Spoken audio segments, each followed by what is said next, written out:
Here's another rod I recently finished.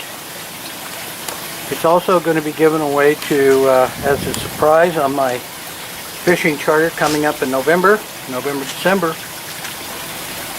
It's going to go to probably one of the greatest guys I've ever met in my life. He's an Army major in the Army Veterinary Corps. He's a reservist, and he's just such a special individual. I want to give this to him without him even knowing. He doesn't follow Facebook, so hopefully he won't see this.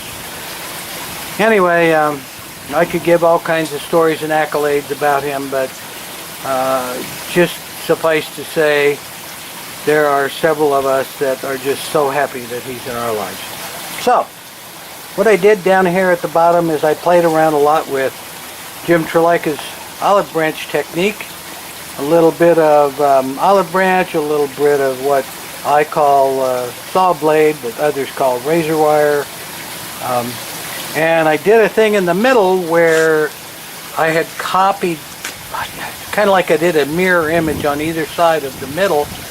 But when you look at it, it looks like there's a black saw blade right in the middle. So it's kind of interesting how it turned out. The weave is very, very, very, very special. It's the actual medical Cadeus, okay? We're used to seeing the two snakes intertwined on with wings on a winged stick. It's actually, that has something to do with mercury. But this is the, got a fly in there. This is the actual medical Cadeus. One snake going around a staff. And I did something with it. I actually made a mistake to start with. If you look really close up by the head, there's a darker blotch of green. What I had done is I had put color preserver on, and then I started to put the finish on, and I thought, you know, there's a little bit of gap. I think I can close it.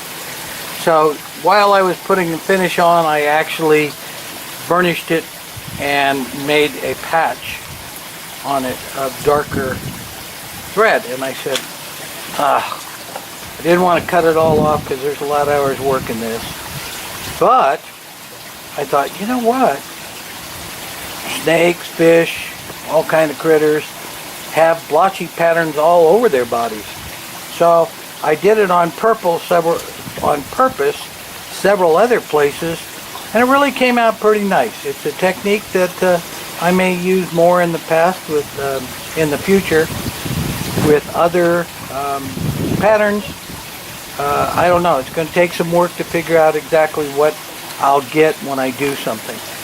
But it still came out really nice. I'm very happy with it, and I'm sure he will be. Right next to it is the first guide. And on one side of the guide, in the space between the feet, is the Army shield or symbol. On the other side is a Major's oak leaf. Those are water slides. I'm really starting to have some fun with water slides, and I continued it on up the rod here. This is the second guide, one guide up from the stripper, and it has the Army veterinary symbol, which is the mercury type caduceus with a V in the middle of it. Came out really nice, and I love water slides because one coat of finish over the top of them and you don't even know they're there. It would look like you painted it on. And then the next guide up, I did something similar. I did an oak leaf on either side of the rod between the feet of the guide. And then on up the rod, I just did the same coloration on the guide. Didn't change much on it. So, again, another surprise for another really great person. I have a couple more to build for that trip. I'm giving one away, of course, as I always do on that trip. And then I got to get started for Christmas and next year's stuff. So that's the second build I finished up this month.